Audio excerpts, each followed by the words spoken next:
First at 5, we watched with pounding hearts and fingers crossed a frightening sight. Window washers trapped hundreds of feet in the air. This dramatic rescue played out for everyone to see. And this picture just into our newsroom shows one of the men just moments after being brought to safety. Tonight we have team coverage. From those who watched on the ground to those who pulled the men to safety. Let's start with CBS 2's Tony Aiello and how this all unfolded. Tony? Christine, right off the top, let's give you a live look at the rig on the side of this gleaming glass tower. It's finally horizontal. It will eventually be raised to the roof of One World Trade Center. You know, they say practice makes perfect. Just 10 days ago, first responders practiced facade rescues right here. Today, they performed flawlessly. It was a sight to make you hold your breath and maybe say a prayer. A facade maintenance rig called a vehicle dangling at a severe angle 680 feet above ground zero. Two workers stuck on the side of America's tallest building. This is a photo of one, Juan Lizama, just after the rescue. The expert first responders called to the scene immediately knew they had two options to rescue the men. We were either going to go with scaffolding and lower it down to the guys, and they would transfer over to another scaffolding safely. And the other option we were going with, which what we were involved with, was there's 3 panes of glass. We basically were cutting the glass away. Rescue 1 quickly settled on option 2, cutting 3 panes of glass from inside the 68th floor.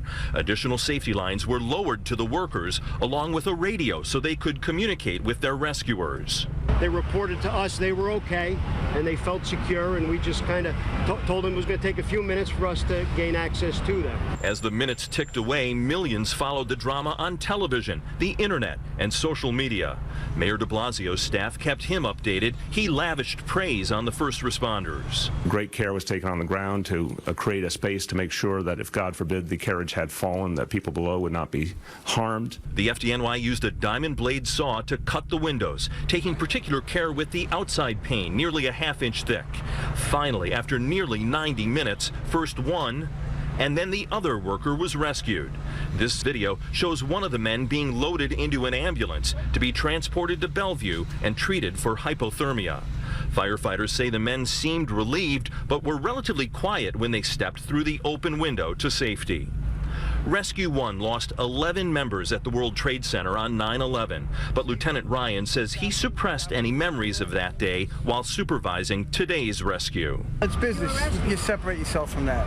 It's just your hand. The task at hand is what you worry about right now, and then you separate that, you worry about that later. The mishap, an embarrassment for this iconic building that just welcomed its first tenants 10 days ago. I've ordered that the building maintenance units not be returned to service. We're going to do a full after-action report together with the fire department, both police departments, and the appropriate regulators. Back live with a look at that rig on the side of the building. The company in charge of facade maintenance equipment is called Tractel, and a major focus of this investigation will be why the west side safety lines went slack, causing the rig to tilt at what was estimated to be a 65-degree angle. The workers can control that rig, the horizontal and the vertical movement, from the rig itself. It's attached to one of the rings that is at the base of the big antenna, the spire at the top of the building. It's a very complicated, very costly system. It's been taken out of service. While they do an after-action report, they want to know what went wrong before they put people back up on that rig going forward. So much relief down here at Ground Zero tonight that the guys who were dangling up there just a couple hours ago will be soon home safe. Reporting live in Lower Manhattan, Tony Aiello, CBS 2 News. Very thankful for that, Tony. Thank you.